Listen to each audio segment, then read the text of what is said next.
Right, back live with you tonight on In Focus. An executive at Eskom could be behind the continuous breakdowns experienced at various power stations. This is the allegation leveled against a high-level executive at the power utility. Police are reportedly investigating the allegations made against the executive. Let's get some perspective on this now. We're joined by Ghaleb Cachalia, DA Public Enterprises spokesperson.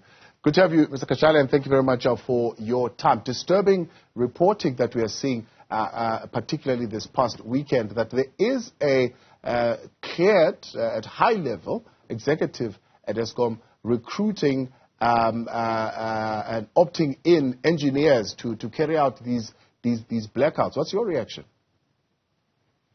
Well, a couple of things. One is it affirms what Andre de Ruyter had been saying. And the net result is a prima facie case that needs to be answered and a prosecution that must happen. Secondly, my reaction is, if this person has been identified, and indeed there is a case to answer, and a number of other people on his payroll, as it were, then why are these people not being suspended forthwith? How do you keep people who are alleged to have been sabotaging and damaging a key national asset? How do you keep them, as it were, in the belly of the beast? They need to be completely and utterly sidelined until the investigation is over. Otherwise, they're open to do more damage. And more damage we certainly don't need in Eskom. Is it starting to look to you like even the vetting processes within the organization are probably not where they should be, and the ongoing assessment and auditing of the employees themselves, the executives, and maybe even the contractors is not where it should be? No, certainly it's not where it should be. It hasn't been where it should be for a hell of a long time. There's been certain evidence and certain intelligence, and let's not confuse the two. Intelligence is what's been spoken about, and evidence is what has been found, but both were present and evident within Eskom, and the documentation that was presented at various times to the authorities, both within Eskom and to the Hawks, and the result has been extremely tardy. But now we have something at a very high level which needs to be acted on. And I can't for the life of me understand why there isn't an immediate reaction. I mean, Eskom isn't even on this program as they were invited to be. Yeah, we did invite them to come on. They saw, I suppose, the list of questions that we would have wanted to ask and felt uncomfortable to coming on tonight. And these were important questions to ask them, to find out what they know, particularly around engineers, around an individual within the organization that is currently being investigated. Nonetheless, it causes us to ask question of whether or not there is any truth to that, and whether that kind of sabotage that is said to be going on could be linked to the current rolling outages that we are seeing. Well, of course it's linked to the outages, to the load shedding that we have, because what we've been led to believe and what we've been led to understand is that these sabotages happen, sanctioned by people in high places, carried out by people in lower places, to break certain aspects of various units within Eskom, so that other people who are in their payroll or in connection with them can be called in to fix what has been broken. And as a result, we have units which are not in action, and when a number of units are not in action, and certain numbers of megawatts are out of action, as it were, depending on how much is out of action, we have various stages of load shedding. And this certainly contributes to what we have. Whether it is entirely attributable to this is another matter for speculation or for interrogation. But it's certainly a contributory factor in no small measure. So interesting.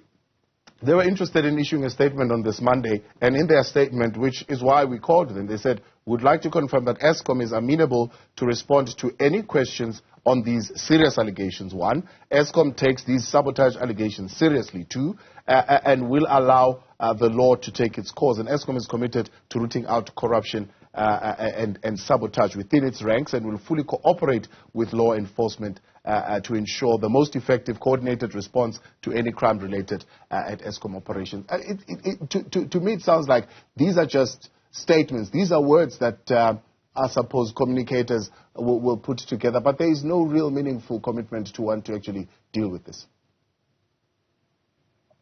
Look, if you or I were in charge of Eskom, I think both of us would have called a press conference and said these are extremely serious allegations which have been unearthed. The implications affect load shedding in our country to no small degree. It adds to the crisis that we are facing, that ordinary people and business people and industry is facing in our country. And as a result, we are compelled to make a statement. We are going to cooperate in every way with the law enforcement authorities, but in parallel, we are going to ensure that these people are removed forthwith and suspended from any activity, as I've said, within Eskom. We will keep you posted. That would be an honest and decent thing to do. From the portfolio, it's not happening, is it? No, it's not. It's definitely not. But from a portfolio committee's point of view, when was the last time you received reports of sabotage at Eskom? Well, there's been, various people have. Mr. Director has been on a number of occasions in front of the portfolio committee. He has presented things. They've been interrogated to a degree, but he had been, as you recall, reluctant to name names. And as a result, the portfolio committee said, well, there's no evidence in this regard. Now, as I've said, there's a difference between intelligence and evidence.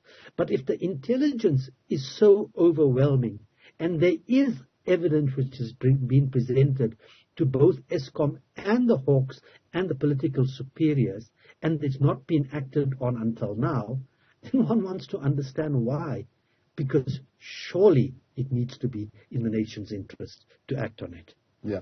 I mean, we saw during Scopa, even there, SIU being asked if they have gotten a hold of this intelligence report.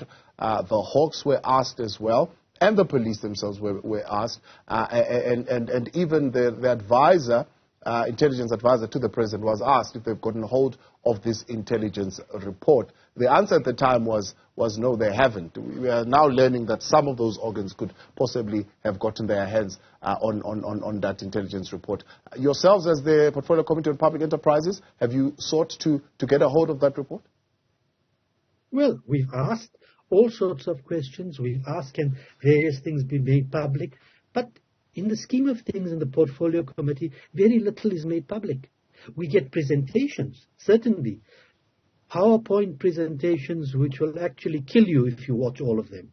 You wish you were in the darkness rather than in the light, because all they do is go on ad nauseum, repeating what they're doing, how they're doing, why they intend to act on this or that, and nothing actually gets done. There is no tangible move to deal hitherto with the allegations and the evidence which they clearly have been presented with. And as I say, I hate to speak out of school, but I must say it. In the Portfolio Committee, there are a small number of people who ask very cogent questions, and then there are a large number of people, and you can guess which party they belong to, who then cover up for the minister, for Eskom, and anybody else who needs to be covered up for in government. And that's not the way a Portfolio Committee should behave. Ghaleb Cachalia, I appreciate your time. Thanks so much for coming on tonight. That is DA Public Enterprises spokesperson there on the latest allegations of sabotage at Eskom involving a high-ranking executive with high-level clearance co-opting some engineers to carry out sabotage incidents. And of course, we did reach out to Eskom to be a part of the conversation, having seen our questions. Initially agreed, but then opted not to come on. We'll continue to make that call to them.